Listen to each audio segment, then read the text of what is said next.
സ്വാലിഹീങ്ങളായ ആളുകളൊക്കെ എപ്പോഴും വുളൂ അവർക്കുണ്ടാകും. അതുകൊണ്ടാണ് പുതുക്കാൻ വേണ്ടി നിർദ്ദേശിക്കുന്നത്. അപ്പൊ വുളൂ എടുക്കുക എന്ന് പറയുന്ന നിസ്സാര കാര്യമല്ല.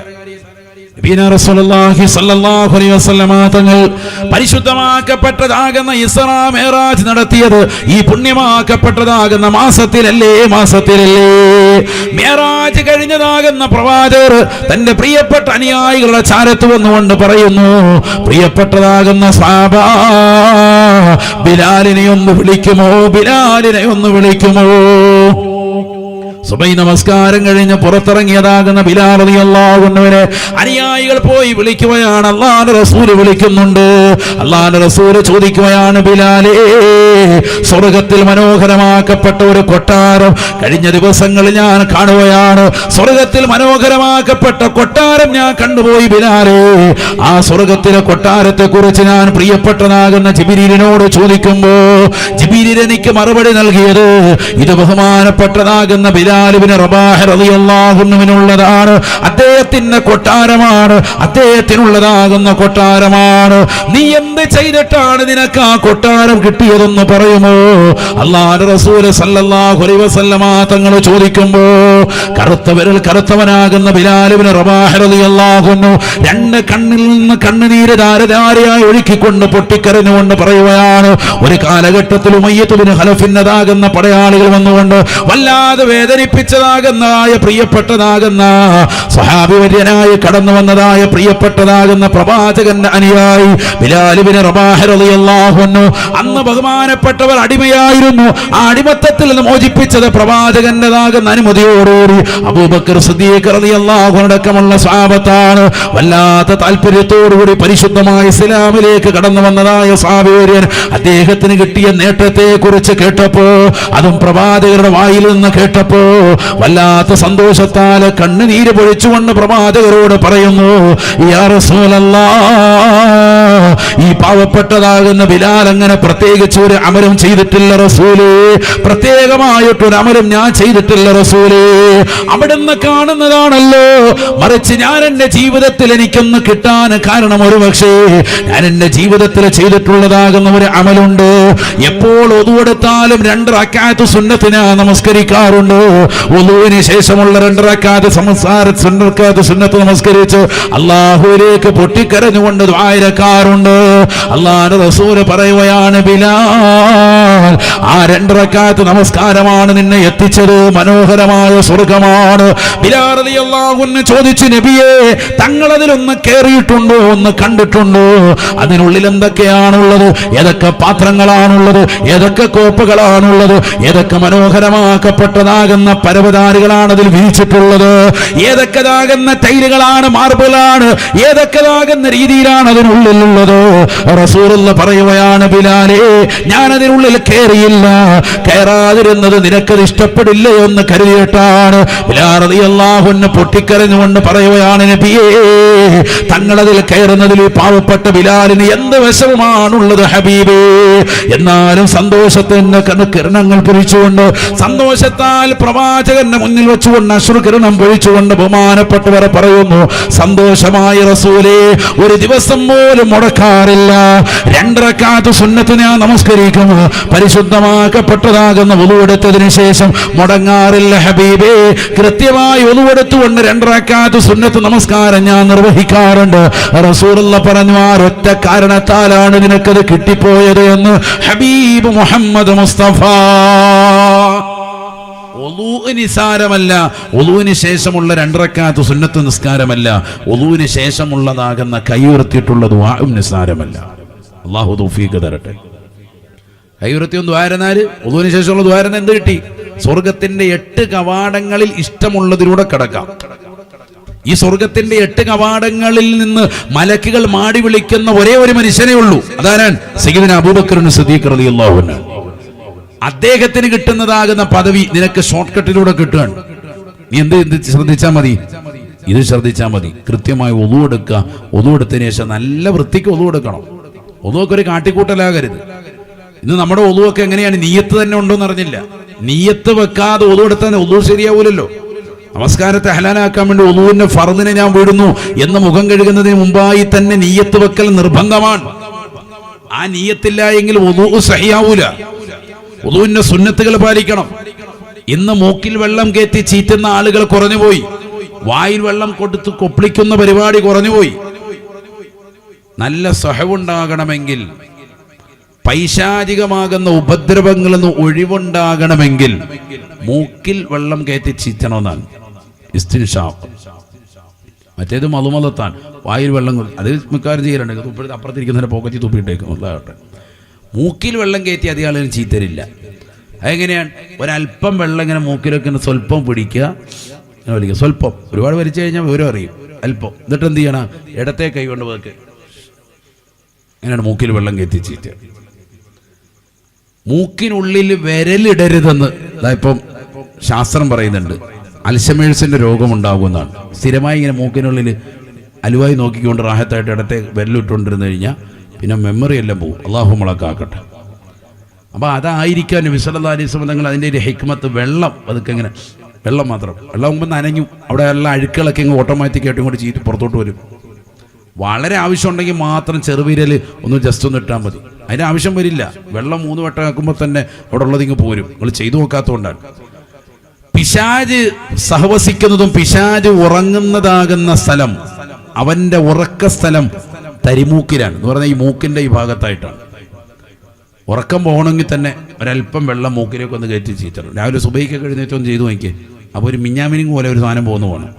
അതോടുകൂടി നല്ല റാഹത്താവും. അള്ളാഹു തൗഫീഖ് തരട്ടെ. നാളെ തന്നെ മുബാറക്കൊന്ന് ചെയ്യണമെന്ന് അവൻ്റെ മനസ്സിലൊരാഗ്രഹമുണ്ട്. ചെയ്തു നോക്കണ്ടേ അല്ലേ? നബിയുടെ സുന്നത്ത്. അള്ളാഹു തൗഫീഖ് തരട്ടെ. ഒരുപാട് വെള്ളം വേണ്ട കേട്ടോ. ഇത് പറഞ്ഞു കേട്ടിട്ട് നാളെ തന്നെ ഓസ് മൂക്കിനകത്തോട്ട് കണക്ട് ചെയ്തിട്ട് തുറന്നിട്ട് ഹലാക്കായി മയ്യത്തായിട്ട് എന്നെ വിളിക്കരുത്. അള്ളാഹു മുളക്കാക്കട്ടെ. ഒരല്പം വെള്ളം, അതാണ് ഞാൻ പറഞ്ഞത്. വലത് കൈയുടെ മുമ്പിൽ ഒരല്പം വെള്ളം എടുക്കുക, മൂക്കിലേക്ക് കയറ്റുക, ഇടത് കൈയുടെ ചീത്തി അപ്പോഴേ കളയുക. അങ്ങനെ ചെയ്തു നോക്കുക നിങ്ങൾ. അത് ചെയ്താൽ നല്ല ഉണർവാണ്. പിശാച് ഉറങ്ങുന്ന സ്ഥലം എവിടെയാണ്? ഹദീസാണ് കേട്ടോ ഇതൊക്കെ. ഞാൻ സമയമില്ല ദീർഘിക്കൊന്ന് പറയുന്നിട്ടാണ് പറഞ്ഞു പോകുന്നത്. കാരണം ഈ ഒതുവല്ല എൻ്റെ വിഷയം പറയുന്നതാണ്. ഞാനിത് ഇടയിലൊന്ന് പറഞ്ഞപ്പോൾ ഒന്ന് പറഞ്ഞു പോയെന്ന് മാത്രം. ഇതൊന്നും ആരും ശ്രദ്ധിക്കുന്നില്ല. ചുക്കിച്ചുളുങ്ങിയതാകുന്ന ഭാഗങ്ങളൊക്കെ ഒന്ന് സൂക്ഷിച്ചു കഴുകുക. വിരലുകൾക്കിടയിലൊക്കെ വെള്ളം വെത്തുന്നുണ്ടോ എന്ന് ചിന്തിക്കുക. ഇത് പൈപ്പ് ഇങ്ങനെ തുറന്നിട്ട് ഇങ്ങനെ കാണിച്ചിട്ട് ഒറ്റ പോകാൻ കഴിഞ്ഞ് ഒതുകൊടുക്കൽ കഴിഞ്ഞു. കൈമുട്ടിൻ്റെ അവിടം വരെ വെള്ളം എത്തുന്നുണ്ടോ? എത്ര ആളുകൾ ശ്രദ്ധിക്കുന്നുണ്ട്? എത്ര ചെറുപ്പക്കാരാണ് ഒതുകൊടുക്കുമ്പോൾ ഈ വിഷയത്തിലൊന്നും ശ്രദ്ധയില്ലാതെ പോവാ. പ്രായമുള്ളവരുമുണ്ട്. കാല് കഴുകുമ്പോൾ ശ്രദ്ധിക്കില്ല. അപ്പൊ കാല് കഴുകുന്ന എങ്ങനെയാ? നമ്മുടെ ഇടത് കൈകൊണ്ട് കാലിൻ്റെതാകുന്ന വിരലുകളൊക്കെ വൃത്തിയായിട്ട് ഇടകോർത്ത് കഴുകണം. കൊണ്ട് കൈമുട്ടിന്റെ ഭാഗത്ത് ഇവിടെ വെള്ളം എത്തിക്കണം കറക്റ്റായിട്ട്. 3 പ്രാവശ്യം ഇതിൽ ചെയ്യൽ സുന്നത്താണ്. യുസന്നുത്ത സിലീസു കുല്ലും മിൻ മഗ്സൂരിൻ വ മംസൂഹിൻ വയുക്റഹു സിയാദതു അലൈഹാ. 3 പ്രാവശ്യം വീതം കൈ കഴുകലും കഴുകപ്പെടുന്ന അവയവങ്ങൾ കഴുകലും തുടക്കേണ്ടതാകുന്ന തടവേണ്ടതാകുന്ന അവയവങ്ങളൊക്കെ തടവലും 3 പ്രാവശ്യം വീതം ചെയ്യൽ സുന്നത്താണ്. വയുക്റഹു സിയാദതു അലൈഹ, അതിനേക്കാൾ കൂടുതൽ 1 പ്രാവശ്യം അധികരിപ്പിക്കൽ കറാഹത്താണ്. വെള്ളം ഉപയോഗിക്കുമ്പോൾ ശ്രദ്ധിക്കണം. വഹറാമു ഇദാ കാന മുസബ്ബല, പൊതുസ്വത്താണ്, പള്ളിയുടെ വെള്ളമാണ്, ഹൗദിൽ നിന്ന് എടുക്കുന്നതാണ്, പൈപ്പ് തുറന്നിട്ട് പള്ളിയുടേതാകുന്ന സ്വത്താണ് എങ്കിൽ പോലും 4ാമത്തെ പ്രാവശ്യം ഉപയോഗിക്കുന്ന വെള്ളം അത് ഹറാമാണ്. കർമ്മശാസ്ത്രം അതാണ്. അള്ളാഹു നമ്മളെ കാക്കുമാറാവട്ടെ. ചില ആളുകൾ കുളിക്കാൻ നിയ്യത്ത് ചെയ്തോട്ട് ഇങ്ങോട്ടാണ് വരുന്നത്. എണ്ണയൊക്കെ തേച്ച് റാഹത്തായിട്ട് പള്ളി വന്ന് കുളിക്കുക. നല്ല ചെരുപ്പ് കൊണ്ടുവന്ന് തേച്ച് കഴുകുക. ഹവായി ചെരുപ്പൊക്കെ തേച്ച് സെറ്റ് ചെയ്യുക. ഒരു ലെക്സിൻ്റെ സോപ്പ് എടുത്തിട്ട് പതുക്കെ ഇപ്പം കുളിച്ച് തീർന്നതാണ്, അത് പതുക്കെ എന്ത് ചെയ്യുക? ഭിത്തിയിൽ കൊട്ടിച്ച് വെക്കുക. എന്നിട്ട് തല അതിനകത്തിട്ട് ഒരതുക. മുടിയൊക്കെ നല്ല സെറ്റായിട്ട് കഴുകിക്കൊണ്ട് പോയി വിടുന്നു. ഇങ്ങനെ ചെയ്യുന്ന ആൾക്കാരുണ്ട്. വളരെ ശ്രദ്ധിക്കണം. പള്ളിയുടെ സ്വത്താൻ. ആകെ ഇവനോട് ബക്കറ്റ് വരെ ബക്കറ്റ് വയ്ക്കുമ്പോൾ പൈസ ഇടാൻ മടിയാണ്. മാസവരി കൊടുക്കുന്നുണ്ട്. നിന്റെ മാസവരി ഉണ്ടെന്ന് ഇത് അറിയത്തില്ല. നാളെ മഹ്ശറി വലിയ അദാബുണ്ടാവും. അള്ളാഹു മുളക്കാക്കുമാറാവട്ടെ. അതുകൊണ്ട് പൊതു സ്വത്തുകൾ ഉപയോഗിക്കുമ്പോൾ വളരെ ശ്രദ്ധിച്ചോ. വീട്ടിലാണെങ്കിൽ പോലും 4ാമത്തെ പ്രാവശ്യം അമിതമായിട്ട് ഉപയോഗിക്കൽ കറാഹത്ത്. പള്ളിയിലാണെങ്കിലോ 3 വട്ടം ചെയ്യൽ സുന്നത്ത്. യുസന്നുത്ത സിരീസു കുല്ലുൻ മിൻ മഗ്സൂരിൻ വ മംസൂഹിൻ വയുക്റഹു സിയാദതു അലൈഹാ വഹറാമുൻ ഇദാ കാന മുസബ്ബല. ഇബാറത്താണിത്. ശരിക്കും മനസ്സിലായിക്കോ. കർമ്മശാസ്ത്രമാണ്. 4ാമത്തെ പ്രാവശ്യം ഉപയോഗിക്കൽ അത് ഹറാമാണ്. വളരെ ശ്രദ്ധിക്കണം. അപ്പൊ നല്ല വൃത്തിയായി ഒതുവെടുക്കുക. കൈകാലുകളൊക്കെ നല്ല വൃത്തിയായി കയറ്റിക്കഴുകുക. എന്നിട്ട് നല്ലതുപോലെ ദുആ ചെയ്യുക. എന്നിട്ട് നല്ലതുപോലെ ഒളുവിൻ്റെ 2 റക്അത്ത് സുന്നത്ത് അല്ലാഹു തആലയ്ക്ക് വേണ്ടി നിസ്കരിക്കുന്നു എന്ന് പറഞ്ഞ് നിയ്യത്ത് ചെയ്ത് 2 റക്അത്ത് സുന്നത്ത് നിസ്കരിക്കുക. അപ്പം ഇതെല്ലാം കിട്ടി. സ്വർഗത്തിൻ്റെ 8 കവാടം തുറന്നു, സ്വർഗത്തിലൊരു കൊട്ടാരം കിട്ടി. ഞാൻ എന്നിട്ട് കയറിയാൽ മതി. അല്ലാഹു തൗഫീഖ് തരട്ടെ. കാരണം ഇതൊന്നും ശ്രദ്ധിച്ചാൽ മതി. വഅദ് പറയാന്ന് പറഞ്ഞാൽ കുറേ പറയലല്ലോ. നമ്മളൊരു കാര്യം പറയുന്നത് കൃത്യമായി നമ്മുടെ ജീവിതത്തിൽ അമലിനുണ്ടാവുക എന്നുള്ളത്. ഇത് നിത്യമായി ചെയ്താൽ രക്ഷപ്പെട്ടു. നിത്യമായി ഇതങ്ങോട്ട് മുറുകെ പിടിച്ചോ, വേറെ ഒന്നും പിടിക്കണ്ട. ഇത് തന്നെ നല്ലതുപോലെ ഒന്ന് ശ്രദ്ധ വെച്ച് ഒളു മുറിഞ്ഞു, അപ്പം തന്നെ ഒളു പുതുക്കുക. നല്ല നിയ്യത്ത് വെച്ചുകൊണ്ടോ നല്ല വൃത്തിയായി ഒളു എടുക്കുക. വയലത്തറ മുഹമ്മദ് കുഞ്ഞു മൗലവി അടുത്ത് മരണപ്പെട്ടു പോയ മഹാനാണ്. അല്ലാഹു അദ്ദേഹത്തിന്റെ ദറജ ഉയർത്തുമാറാവട്ടെ. ദീർഘകാലം കേരളത്തിനകത്തും പുറത്തും വിവിധ രാജ്യങ്ങളിലടക്കം ഇസ്ലാമിക പ്രബോധന മേഖലയിൽ തിളങ്ങി നിന്ന അദ്ദേഹം എപ്പോഴും ഒളു എടുക്കുമ്പോൾ വളരെ കാർക്കശ്യമുള്ള മനുഷ്യനായിരുന്നു. നല്ല വൃത്തിയായിട്ട് ഒളു എടുക്കുള്ളൂ, കുറച്ച് ടൈം എടുക്കും. അങ്ങനെ തഹജ്ജുദിനു വേണ്ടി എഴുന്നേറ്റ് ഒളു എടുക്കുന്ന സമയം ഒളുവിന് ശേഷം ദുആ ചെയ്തുകൊണ്ടിരിക്കുമ്പോഴാണ് നെഞ്ചുവേദന വരുന്നത്, മരണപ്പെടുന്നത്. അങ്ങനെയാണ് ഒരു മനുഷ്യൻ എന്തുമായിട്ടാണോ ഏറ്റവും കൂടുതൽ കണക്റ്റഡ് അതുമായി ബന്ധപ്പെട്ടുകൊണ്ട് നിലകൊള്ളുമ്പോഴേ വഫാത്തെത്തുകയുള്ളൂ. അള്ളാഹു നമുക്ക് സാലിഹ്യങ്ങളിൽ ചേരാൻ തൗഫീഖ് നൽകുമാറാവട്ടെ. നല്ല ഒളു എടുക്കുക, നല്ല വൃത്തിയായിട്ട് നമുക്ക് ഈമാനോടുകൂടി മരിക്കാൻ തൗഫീഖ് കിട്ടും. അള്ളാഹു തൗഫീഖ് നൽകട്ടെ. നമ്മൾ ശ്രദ്ധിക്കണേ, ഓരോ അമലുകളും നിസ്സാരമായി കാണരുത്. കേൾക്കുമ്പോർക്കോ ഒളുവിൻ്റെ കാര്യം അതൊക്കെ ഞങ്ങൾക്കറിയാന്നുള്ള ചിന്തയിൽ നിങ്ങൾ വിടരുത്. ഇത് നിസ്സാരമല്ല, ഇത് വളരെ ഗൗരവമുള്ള വിഷയമാണ്. നമ്മളിനി നിസ്കാരത്തിലേക്ക് കടക്കാൻ പോകണം. നമസ്കാരത്തിന്റെ വാർഷികം നടക്കുന്ന സദസ്സാണ് പരിശുദ്ധമാക്കപ്പെട്ടതാകുന്ന റജബിന്റെ മാസം. റജബ് 27-നാണല്ലോ നബി സല്ലല്ലാഹു അലൈഹി വസല്ലം തങ്ങൾ പോയിക്കൊണ്ട് ഇസ്രാ മിറാജ് നടത്തി നിസ്കാരമായിട്ട് വന്നത്. അപ്പൊ നമ്മൾ നിസ്കാരത്തിലേക്ക് ഇനി കടക്കാൻ പോവാണ്. ഇനി തറാവീഹ്, വിത്ർ, ളുഹ എന്ന് വേണ്ട, ഇനി പള്ളിയുടെ അകത്തളത്തിൽ മാടപ്രാവായി നിലകൊള്ളാൻ പോവാൻ. അപ്പൊ നമ്മുടെ കാര്യങ്ങൾ ഇനി ശ്രദ്ധിക്കണം. സ്ത്രീകളോ അതേപോലെ തന്നെ അവർ ഇനി മുതൽ ഔറാദുകളും ദിക്റുകളുമായി കൂടുതൽ ശ്രദ്ധ പതിപ്പിക്കുന്നവരവരാണ്. ഒരു ദിക്ർ കൊടുത്താൽ ഏറ്റവും കൂടുതൽ ചെല്ലാൻ താല്പര്യമുള്ളവരവരാണ്. അള്ളാഹു തൗഫീഖ് തരട്ടെ. ഞാനിപ്പോൾ ഈ കഴിഞ്ഞ ദിവസം ഡിസംബർ 31-ന് കൊല്ലം ജില്ലയിലെ കരുനാഗപ്പള്ളി വെച്ചുകൊണ്ടൊരു സദസ്സ് നടത്തി. ന്യൂ ഇയറിൻ്റെതാകുന്ന ആ ദിവസത്തിൽ 70 കോടി സ്വലാത്താണ് സ്ത്രീകൾ സ്വലാത്ത് ഗ്രൂപ്പിലൂടെ മാത്രം ചൊല്ലിയത്. കുറഞ്ഞ ഗ്രൂപ്പേ ഉള്ളൂ. ആ കുറഞ്ഞ ഗ്രൂപ്പ് ഓരോ ജില്ലയിലെ അടിസ്ഥാനത്തിൽ എല്ലാവരെയും ഉൾപ്പെടുത്തിയിട്ടില്ല. വളരെ കുറഞ്ഞ ആളുകൾ, ആ കുറഞ്ഞ ആളുകളെ ചൊല്ലിയിട്ടുള്ളത് ദിക്ർ 70 കോടി സ്വലാത്താണ്. ആലോചിച്ച് നോക്ക് നിങ്ങൾ. ഞാനിത് പറയാൻ കാരണം സ്ത്രീകൾ നല്ലതുപോലെ ദിക്ർ എടുക്കും, നല്ലതുപോലെ സ്വലാത്തില്ല, നല്ല ഔറാദ് എടുക്കും. അല്ലാഹു കബൂലാക്കുമാറാവട്ടെ. അതൊക്കെ ഒന്ന് ഒളുവും കൂടി എടുത്ത് ഒന്ന് കിബിലക്ക് അഭിമുഖമായിരുന്നിട്ട് നല്ല റാഹത്തായിട്ട് ചെയ്താൽ ആ അമലുകളൊക്കെ സ്വീകരിക്കപ്പെടും. അല്ലാഹു തൗഫീഖ് നൽകട്ടെ.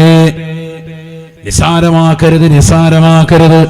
നബീന റസൂലുള്ളാഹി സ്വല്ലല്ലാഹു അലൈഹി വസല്ലം തങ്ങൾ ഖുർആൻ ഓതിക്കൊണ്ട് പറയുകയാണ്, ഫീ ജന്നാത്തിൻ യതസാഅലൂൻ. സ്വർഗ്ഗത്തിൽ വസിക്കുന്നതായ ആളുകൾ നരകാവകാശികളുടെ ശിക്ഷകളെ കാണുമ്പോ, നരകത്തിന്റെ അഹിലകാരെ നേർക്ക് നേരെ കാണുമ്പോ അവരോട് ചോദിക്കുകയാണ് അനിൽ മുജ്രിമീൻ മാ സലകകും ഫീ സഖർ. നിങ്ങൾ എങ്ങനെയാണ് ഈ നരകത്തിലേക്ക്, ഈ സഖർ എന്ന് പറയുന്ന ഭയാനകമാകുന്ന നരകത്തിലേക്ക് അകപ്പെട്ടു പോയത്? ഈ നരകത്തിൽ പ്രവേശിക്കാൻ കാരണം എന്തായിരുന്നു എന്ന് നരകാവകാശികളോട് സ്വർഗാവകാശികൾ നാളെ ചോദിക്കുമെന്ന് പരിശുദ്ധമായ ഖുർആൻ. നാളെ ഉണ്ടാവുന്ന കാര്യം അല്ലാഹ്ക്കറിയാമല്ലോ. അല്ലാഹു അത് കൃത്യമായി അടയാളപ്പെടുത്തുക. നാളെ സ്വർഗാവകാശികൾ നരകാവകാശികളോട് ചോദിക്കും, നിങ്ങൾ എങ്ങനെ ഈ നരകത്തിലെത്തി? സഖർ ഒരു നരകത്തിന്റെ പേരാണ്, സീന് ഖാഫ് റാ. ഈ നരകത്തിൽ നിങ്ങൾ എങ്ങനെ എത്തി? സഖർ എന്ന് പറയുന്ന ഈ നരകത്തിൽ. അപ്പൊ ആ നരകാവകാശികൾ പറയാണ്, ഞങ്ങൾ ഇന്ന കാരണങ്ങൾ കൊണ്ടാണ് ഈ നരകത്തിലെത്തിയത് എന്ന് പറഞ്ഞാൽ ആ കാരണങ്ങൾ നമ്മളിൽ ഉണ്ടാവാൻ പാടില്ല. ഉണ്ടായാൽ എവിടെ എത്തും? നമ്മൾ നരകത്തിലെത്തും. അല്ലാഹു നമ്മളെ കാക്കുമാറാവട്ടെ. അവർ പറയുകയാണ്, ഖാലൂ ലം നകു മിനൽ മുസല്ലീൻ വലം നകു നുതീമുൽ മിസ്കീൻ വകുന്നാ നഖൂദു മഅൽ ഖായിദീൻ. സ്വർഗാവകാശികളാകുന്ന ആളുകളോട് നരകത്തിൽ കിടന്നുകൊണ്ട് പ്രയാസപ്പെടുന്നതായ ആളുകൾ വിളിച്ചു പറയുകയാണ്, ലം നകു മിനൽ മുസല്ലീൻ, ഞങ്ങൾ നമസ്കരിക്കുന്നവരായിരുന്നില്ല. ദുനിയാവിൽ അല്ലാഹുവിന്റെ പള്ളിയിൽ നിന്ന് മനോഹരമായ ബാങ്കുലികൾ മുഴങ്ങുമ്പോ ആ ബാങ്കുകളെ തൃണവൽഗണിച്ചുകൊണ്ട് ദുനിയാവിന്റെ പിറകെ ഓടി നടന്നവരാണ്, കച്ചവടത്തിന്റെ പിറകെ ഓടി നടന്നവരാണ്, വിദ്യാഭ്യാസത്തിന്റെ പിറകെ ഓടി നടന്നവരാണ്. ആഖിറത്തെ കരഗതമാക്കാതെ കളിച്ചും രസിച്ചും രമിച്ചും ഈ ദുനിയാവിൽ ഞങ്ങൾ നിലകൊണ്ടവരാണ്. പ്രഭാതത്തിൽ എഴുന്നേൽക്കുന്നു, വൈകുന്നേരമാകുന്നു, ടറഫുകളിലേക്ക് പോയിക്കൊണ്ട് പന്ത് കളിച്ചുകൊണ്ട് നിലകൊണ്ടവരാണ്. ഞങ്ങൾ കാണാത്ത സിനിമകളില്ല, ഞങ്ങൾ പോകാത്തതാകുന്ന പാർക്കില്ല, ഞങ്ങൾ പോകാത്തതാകുന്ന ബീച്ചുകളില്ല. എല്ലാ സ്ഥലങ്ങളിലും കളിച്ച് രസിച്ച് രമിച്ച് നിലകൊണ്ടവരാണ്. ഞങ്ങൾ നമസ്കാരത്തെ ശ്രദ്ധിക്കാതെ അതിനെ പരിപൂർണമായി അവഗണിച്ചുകൊണ്ട് നടന്നവരാണ്. സഖർ എന്ന് പറയുന്ന നരകത്തിൽ കിടന്നുകൊണ്ട് നരകാവകാശികൾ പറയുന്നതായ ഡയലോഗ് അല്ലാഹുവിന്റെ ഖുർആൻ വീണ്ടും പറയുകയാണ്, വകുന്നാ നഖൂദു മഅൽ ഖായിദീൻ, ഞങ്ങൾ സാധുക്കൾക്ക് ഭക്ഷണം കൊടുത്തിരുന്നില്ല, ഞങ്ങൾ നിരാലംബർക്ക് അവലംബമായിരുന്നില്ല, ഞങ്ങൾ നിരാശർക്ക് ആശ്രയത്വം കൊടുത്തിരുന്നില്ല. ഞങ്ങളുടെ നാട്ടിലുള്ളതാകുന്ന ചില നിരീശ്വരവാദികൾ, ചില യുക്തിവാദികൾ, ചില പരിശുദ്ധമായ ഇസ്ലാമിന്റെ ആദർശത്തിൽ വൈരുദ്ധ്യമുള്ള ആളുകൾ അവരെന്താണോ ചെയ്തിരുന്നത്, അവരെന്താണോ പ്രവർത്തിച്ചിരുന്നത്, അവർ ന്യൂ ഇയറിന്റെ രാവുകളിൽ, അവർ ക്രിസ്മസിന്റെ രാവുകളിൽ ആഘോഷ പൊലിമകളായി കള്ളുകുടിച്ചുകൊണ്ട് ലഹരി നുണഞ്ഞുകൊണ്ട് നിലകൊണ്ടവരാണ്. അവരോടൊപ്പം ചേർന്ന് നിന്നവരാണ് ഞങ്ങൾ. വകുന്നാ നഖൂദു മഅൽ ഖായിദീൻ, അല്ലാഹുവിനെ മറന്നുകൊണ്ട് കളിച്ച് രസിച്ച് രമിച്ച് ഈ ദുനിയാവ് മാത്രമാണ് ജീവിതമെന്ന് കരുതിക്കൊണ്ട് നിലകൊണ്ടതായ സമൂഹമുണ്ട്, ഉറപ്പിച്ചുകൊണ്ട് നിലകൊണ്ടതായ സമൂഹമുണ്ട്. അവരോടൊപ്പം ഞങ്ങളും ചേർന്ന് നിന്നു.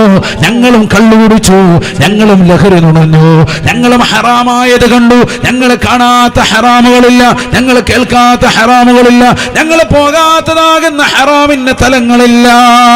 ഈ രീതിയിൽ എല്ലാ നിലക്കും അടിച്ചു പൊളിച്ച് രസിച്ച് ഞങ്ങൾ ജീവിച്ചവരാണ്. വകുന്നാ നുകദ്ദിബു ബിയൗമിദ്ദീൻ, ലോകാവസാനത്തെ കുറിച്ച് കളവാക്കി ഞങ്ങൾ നടന്നവരാണ്. ഞങ്ങളുടെ നാട്ടിൽ സംഭ്രമം മഹല്ലത്തിലേക്ക് ഉലമാക്കൾ വന്നുകൊണ്ട് വാല് പറയുമ്പോ ആ വാലുകളിൽ ഭാഗമാക്കാകാതെ ഞങ്ങളിതാ ആ രാത്രിയുടെ യാമങ്ങളിൽ കൂട്ടുകാരും ഒന്നിച്ചുകൊണ്ട് ടറഫുകളിൽ പോയി പന്ത് കളിച്ചുകൊണ്ട് നിലകൊണ്ടവരാണ്. വാലുകളെ നിസാരപ്പെടുത്തിയവരാണ്. ഒരു കാതിലൂടെ കേട്ടുകൊണ്ട് മറുകാതിലൂടെ കടത്തിവിട്ടവരാണ്. ഖുർആനിന്റെ വാക്കുകളെ തൃണവൽഗണിച്ചവരാണ്. ഹദീസുകളെ തൃണവൽഗണിച്ചവരാണ്. ലോകാവസാനമില്ല എന്ന് വിശ്വസിച്ചുകൊണ്ട് നിലകൊണ്ടവരാണ്. ഈ ദുനിയാവ് പിടിക്കുവാൻ, അത് നെട്ടോട്ടം ഓടിക്കൊണ്ട് അത് കൈപ്പിടിയിൽ ഒതുക്കുവാൻ ഞങ്ങൾ കുതിച്ചവരാണ്. വകുന്നാ നുകദ്ദിബു ബിയൗമിദ്ദീൻ, ദുനിയാവിന്റെ പിറകെ ഞങ്ങൾ ഓടിയവരാണ്. ആഖിറത്തെ കളവാക്കിക്കൊണ്ട് ജീവിച്ചവരാണ്. ഹത്താ അതാനൽ യഖീൻ, ഈ രീതിയിൽ അടിച്ചു പൊളിച്ച് രസിച്ച് രമിച്ച് ഞങ്ങൾ നിലകൊള്ളുമ്പോ ഞങ്ങളിലേക്ക് ഇതാ ഇസ്രായീൽ അലൈഹിസ്സലാം കടന്നു വരുകയാണ്. ഞങ്ങൾ റൂഹിനെ വേർപെടുത്തുകയാണ്. ഞങ്ങൾ ഇതാ മരണത്തിന് കീഴടക്കുകയാണ്. ഖബറിലേക്ക് കൊണ്ടുവരുകയാണ്. ആ ഖബറിൽ നിന്നിതാ ഇസ്രാഫീൽ അലൈഹിസ്സലാമിന്റെ മൂന്നാമത്തെ ഊത്തോടുകൂടി ഇതാ മഹ്ശറയിലേക്ക് ഞങ്ങൾ എത്തിപ്പെട്ടു. അവിടെ നിതാ നരകത്തിലേക്ക് വലിച്ചെറിയപ്പെട്ടു. ഇന്ന് ഈ സഖർ എന്ന് പറയുന്ന നരകത്തിലേക്ക് കടക്കാനുള്ള കാരണം, ഈ കാരണങ്ങളൊക്കെയാണ്. ഞങ്ങൾ നമസ്കരിച്ചിട്ടേ ഇല്ല, ഞങ്ങൾ സാധുക്കൾക്ക് ഭക്ഷണം കൊടുത്തിരുന്നവരല്ല, ദീനിന് സായിയായി വർത്തിച്ചിരുന്നവരല്ല, നിരാലംബർക്ക് അവലംബമായി നിലകൊണ്ടവരല്ല, പരിശുദ്ധമായ ഇസ്ലാമിന്റെ ആദർശങ്ങളെ പരിപൂർണമായി അവഗണിക്കുകയും തൃണവൽക്കരിക്കുകയും ആ പരിശുദ്ധമായ ഇസ്ലാമിന്റെ ആദർശങ്ങളെ പരിപൂർണമായി ഒഴിവാക്കി നിലകൊള്ളുകയും ചെയ്തവരാണ്. ആ രീതിയിൽ മരണത്തിന് കീഴടങ്ങിയവരാണ് ഞങ്ങളെന്ന് നരകത്തിൽ കടന്നുകൊണ്ട് വെന്തുരുകിക്കൊണ്ട് പ്രയാസപ്പെട്ടുകൊണ്ട് വിളിച്ചു പറയുമേ എന്ന് പരിശുദ്ധമായ ഖുർആൻ. അല്ലാഹു നമ്മളെ കാക്കുമാറാവട്ടെ. ഈ കൂട്ടത്തിൽ നമ്മൾ ഉൾപ്പെടാതിരിക്കാനാണ് ഈ പറയുന്നത്. കിട്ടുന്ന സമയങ്ങൾ അമലിന് വേണ്ടി മാറ്റിവെച്ചോ. ലക്ഷ്യം മറന്ന മനുഷ്യനായി മാറരുത്. ഈ ദുനിയാവിലേക്ക് അള്ളാഹു നമ്മളെ നിയോഗിച്ചതിന്റെ ലക്ഷ്യം അള്ളാഹുവിനെ ഇബാദത്തെടുക്കുക എന്നുള്ളതാണ്. ആ ഇബാദത്തിനെ മറന്നു വെച്ചിട്ട് കൂട്ടുകാരോട്, നാട്ടുകാരോട്, കൂട്ടുകാരികളോട്, ബന്ധുക്കളോട്, സൗഹൃദ വലയങ്ങളോടൊക്കെ ബന്ധം വെച്ചിട്ട് അവരുമായിട്ടുള്ള അശ്ലീലതകൾ മുഴുവനും പരിപൂർണമായി കൂടിക്കലർന്ന് നന്മകളെ പരിപൂർണമായി ഒഴിവാക്കി ജീവിച്ചാൽ പോയി. ഒരു കല്യാണത്തിന് പങ്കെടുത്തുന്നു, ആ കല്യാണത്തിന് പോയിട്ട് ആ ഒരൊറ്റ കല്യാണത്തിന് പങ്കെടുത്ത കാരണത്താൽ അന്നത്തെ ളുഹറും അസറും പോയെങ്കിൽ എല്ലാം പോയി. ഞാൻ ഈ അടുത്തൊരു കല്യാണത്തിന് പങ്കെടുത്തു. ഓഡിറ്റോറിയത്തിൽ തന്നെ അവരൊരു സൈഡിൽ പ്രത്യേകം മറ സംവിധാനിച്ചിരിക്കുന്നു. എന്തിനാണ് ഇത്രയേറെ ചോദിച്ചപ്പോൾ പറഞ്ഞു, സ്ത്രീകൾക്ക് അതുപോലെ ഇപ്പുറത്തെ സൈഡിൽ പുരുഷന്മാർക്കൊക്കെ നമസ്കരിക്കാനുള്ള സൗകര്യമാണ്. ദൂരെ നിന്നൊക്കെയുള്ള ആളുകൾ വരുന്നു, പള്ളി അല്പം ദൂരെയാണ്, ഇനി പോകൽ അങ്ങോട്ടും ഇങ്ങോട്ടും പോയിട്ട് നിസ്കാരം കളയണ്ട, അതിനുവേണ്ടി സൗകര്യം ചെയ്തിരിക്കുകയാണ്. ആശുള്ളവൻ അങ്ങനെ ചെയ്യാമല്ലോ. ഇത് 1 ഏക്കർ സ്ഥലം മുഴുവനും വലിയ പന്തലിട്ടിട്ടുണ്ട്. 5 കോടി മുടക്കിയിട്ട് പന്തലിട്ട്, ഇടണ്ട പന്തലിട്ടിട്ടില്ല, നിസ്കരിക്കാനുള്ള ഒരു സൗകര്യം ഏർപ്പെടുത്തിയിട്ടില്ല. പോയില്ലേ? അല്ലാഹു നമ്മളെ കാക്കുമാറാവട്ടെ. ലോകം മുഴുവൻ തുണി കെട്ടി മറച്ചു, എല്ലാം മറച്ചു. വരുന്നതാകുന്ന പുതിയ പെണ്ണിന്റെ ശരീരം മറയ്ക്കാൻ മറന്നുപോയി, എല്ലാം തുറന്നു വെച്ചിരിക്കുകയാണ്. പിന്നെന്ത് കാര്യം? 1 ഏക്കർ ഭൂമി മുഴുവനും എടുത്ത് പന്തലിട്ടിട്ട് അത് മുഴുവനും കെട്ടിമറച്ചു. ഒരാളും വന്ന് കയറാതിരിക്കാൻ എല്ലാം കാവലേർപ്പെടുത്തി. അവിടെ ഇവിടെ സെക്യൂരിറ്റിക്കാരെ വെച്ചു. 100 കണക്കിന് സെക്യൂരിറ്റിക്കാർ വാഹനം പാർക്ക് ചെയ്യുന്നിടത്ത് അവിടെ വാളണ്ടിയേഴ്സ് എല്ലാം സെറ്റ് ചെയ്തു. എല്ലാ സ്ഥലങ്ങളിലും മറവെച്ചു. പക്ഷേ വരുന്നതാകുന്ന പെണ്ണിനും ചക്കനും തുണിയില്ല. അവരുടെ എല്ലാ ഡ്രസ്സിലും വെട്ടും കുത്തുറാത്തിയും എല്ലാം തുറന്നു വെച്ചിരിക്കുകയാണ്. അല്ലാഹു നമ്മളെ കാക്കുമാറാവട്ടെ. ഇങ്ങനെ കാശ് മുടക്കി കല്യാണം നടത്തിയിട്ട് എന്ത് കാര്യം എന്ന് പറഞ്ഞാൽ ദീൻ പരിപൂർണമായി ഒഴിവാക്കി ദുനിയാവെല്ലാം വാരിപ്പുണരുകയാണ്. തൊട്ടടുത്ത് ഓഡിറ്റോറിയം ഉണ്ട്. 2 ലക്ഷം കൊടുത്താൽ, 60,000 കൊടുത്താൽ, 25,000 കൊടുത്താലൊക്കെ മാന്യമായി നടത്താൻ പറ്റുന്ന ഓരോരുത്തരുടെയും സാമ്പത്തിക ശേഷി അനുസരിച്ചുള്ള നല്ല ഓഡിറ്റോറിയങ്ങളുണ്ട്. 5 ലക്ഷത്തിന്റെയും 6 ലക്ഷത്തിന്റെയും 10 ലക്ഷത്തിന്റെയും ഒക്കെ ഓഡിറ്റോറിയം ഇന്ന് കേരളത്തിൽ തന്നെയുണ്ട്. അതൊന്നും പറ്റൂല. പിന്നെന്താ വേണ്ടത്? ഒരു സെറ്റ് ഇന്നുവരെ ഇടാത്തതാകുന്ന ഒരു പറമ്പിലേക്ക് ഹാജിയാർ മൊത്തം അങ്ങോട്ട് ഇട്ടേക്കാണ്. 1 ഏക്കർ ഫുള്ള് പന്തലിട്ടോളാൻ പറയും.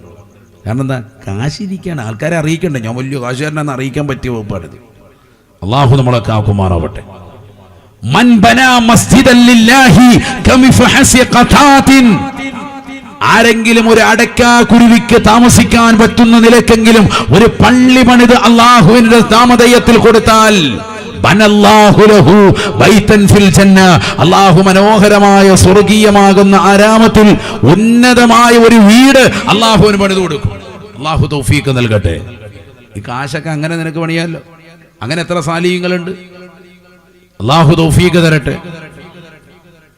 നമുക്കിടയിൽ അങ്ങനെയുള്ള ഒരുപാട് ആളുകളുണ്ട്. അർഹതപ്പെട്ടതാകുന്ന സ്ഥലങ്ങളാണെങ്കിൽ അവിടെ പള്ളി വെച്ചു കൊടുക്കുന്നതാകുന്ന സാലിഹ്യങ്ങൾ ധാരാളം ആളുകളുണ്ട്. അല്ലാഹു തൗഫീഖ് നൽകട്ടെ. നമ്മുടെ ഈ പാങ്ങോട് ഒരു സഹോദരൻ, അദ്ദേഹത്തിന്റെ പേര് എനിക്ക് ഓർമ്മയില്ല, പേര് നൗഷാദ് എന്നൊരു സഹോദരൻ, പാങ്ങോടുള്ള ഒരു സഹോദരനാണ്. അദ്ദേഹം മുമ്പ് ഇതുപോലെ ബന്ധപ്പെട്ടേൻ. ഞാൻ ദ്വീപിലേക്ക് പോകുമ്പോൾ അവിടെ ഉസ്താദ് പ്രസംഗത്തിന് ചെല്ലുമ്പോൾ നോക്കണം, അവിടെ പള്ളി ആവശ്യമാണെങ്കിൽ ഒരു പള്ളിയുടെ പുനരുദ്ധാരണവുമായി ബന്ധപ്പെട്ടുകൊണ്ട് പോകാൻ. പക്ഷെ റബ്ബിന്റെ ഖലാ അങ്ങോട്ട് എത്താൻ പറ്റിയില്ല. അവിടെ കാലാവസ്ഥ വ്യതിയാനം കൊണ്ട് എനിക്ക് അങ്ങോട്ട് പോകാൻ പറ്റിയില്ല. ഞാൻ ഇവിടുന്ന് കവരത്തി വരെ പോയി, ആ ദ്വീപിലേക്ക് എത്തിപ്പെട്ടില്ല. 10 ദ്വീപുകളാണ് മനുഷ്യവാസം കൂടുതലുള്ളത്. അതിലൊരു ദ്വീപാണ്. അവിടെ പള്ളി അനിവാര്യമാണെങ്കിൽ ഉസ്താദ് പോയിട്ട് നോക്കിയിട്ട് പറയണം. ആ സഹോദരൻ പറയാം, ഫുൾ പൈസ, ഫുൾ പേയ്മെന്റ് ആണ്, യാ അല്ലാഹ് ഖലാസ്, പള്ളി മൊത്തം പണിത് കൊടുക്കും. അങ്ങനത്തെ സാരിയങ്ങൾ നമ്മുടെ നാട്ടിലുണ്ട്. നമ്മൾ കാശ് വെച്ച് ഇങ്ങനെ റാഹത്തായിട്ട് ഇങ്ങനെ ഇരിക്കുകയാണ്. പള്ളിക്കും കൊടുക്കൂല, നാട്ടുകാർക്കും കൊടുക്കൂല, ഒന്നുമില്ല.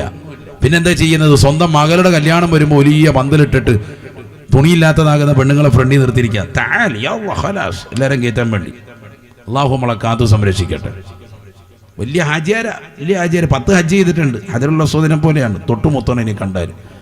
അല്ലാഹു നമ്മളെ കാത്തു സംരക്ഷിക്കട്ടെ. ചെയ്യുന്ന പ്രവണത ഇതാണ്. ദീനിന് സഹായിയല്ല, ദുനിയാവിന്റെ പിറകെ ഓടുകയാണ്. നമ്മളങ്ങനെയായി മാറിയല്ലോ. കോടിക്കണക്കിന് സ്വത്തുണ്ട്. ഈ സ്വത്ത് കൊണ്ടൊന്നും ആഖിറം കരഗതമാക്കാൻ സാധിച്ചില്ലേ? പോയില്ലേ? ഒരു 10 മുത്തഅല്ലിമീങ്ങളെ വാർത്തെടുക്ക്. 10 മുത്തഅല്ലിമീങ്ങളെ വാർത്തെടുക്ക്. വയനാട് നിന്ന് ഒരു സഹോദരൻ എന്നെ ബന്ധപ്പെട്ടിട്ട് പറഞ്ഞു, ഹാഫിളീങ്ങളാകുന്ന യത്തീം മക്കളാകുന്ന ഹാഫിളീങ്ങൾ ഉണ്ടെങ്കിൽ ഉസ്താദ് പറയണം, ഞാൻ അവരെ സഹായിക്കാം. ഞാൻ കൊല്ലത്തുള്ളതാകുന്ന ഒരു സ്ഥാപനം ചൂണ്ടിക്കാണിച്ചു കൊടുത്തു. ഒരു സയ്യിദിന്റെ 1 ലക്ഷം രൂപ അദ്ദേഹം അയച്ചിട്ട് എനിക്ക് വാട്സാപ്പിൽ ഇട്ട് വന്നു. 1 ലക്ഷം രൂപ അയാൾ ഇട്ട് കൊടുത്തു. ഹാഫിളീങ്ങളായ നല്ല യത്തീം മക്കൾ, അങ്ങനെ സഹായിക്കുന്ന ആൾക്കാരുണ്ട്. നമ്മളിവിടെ ഇരുന്ന് നമ്മൾ പറയും ചരിത്രമുള്ളവർക്കൊന്നും ഒന്നുമില്ല, അതില്ല ഇതില്ല എന്ന് പറയും. എല്ലാം പോയെന്ന്. അവർക്ക് ദീനുണ്ട്. അല്ലാഹു തൗഫീഖ് തരട്ടെ. നമ്മളിതൊന്നും ഇല്ല. നമ്മൾ ആരെ എത്ര പേരെ സഹായിക്കുന്നു? അല്ലാഹു നമ്മളെ സാലിഹീങ്ങളെ ചേർക്കുമാറാവട്ടെ. ഞാൻ പറയുന്നത്, ഇങ്ങനെ ദീനിനെ സഹായിക്കുന്ന ഒരുപാട് ആളുകളുണ്ട്. പക്ഷെ നമുക്കിതിന് പറ്റണം. നമ്മുടെ സമ്പത്ത് കൊണ്ട് എത്രയേറെ സഹായിച്ചിട്ടുണ്ട് അള്ളാഹുവിന്റെ പള്ളിക്ക്, മദ്രസകൾക്ക്, ദീനി സ്ഥാപനങ്ങൾക്കൊന്ന് ചിന്തിക്കുക. ഒരു പള്ളി പണിയാനുള്ള സമ്പത്ത് നമുക്ക് സ്വന്തമായിട്ടില്ലേ? ഈ നാട്ടിൽ തന്നെ, നമ്മുടെ കേരളത്തിൽ തന്നെ ഇപ്പോഴും അനാവശ്യമായി സമ്പത്ത് ചെലവഴിക്കുന്ന എത്രയോ ആളുകളുണ്ട്. പക്ഷെ അനിവാര്യമായ ചില സ്ഥലങ്ങളിൽ കൊടുക്കേണ്ടതാകുന്ന ചില സ്ഥലങ്ങൾ ഇന്നുമുണ്ട് നമ്മുടെ കേരളത്തിൽ.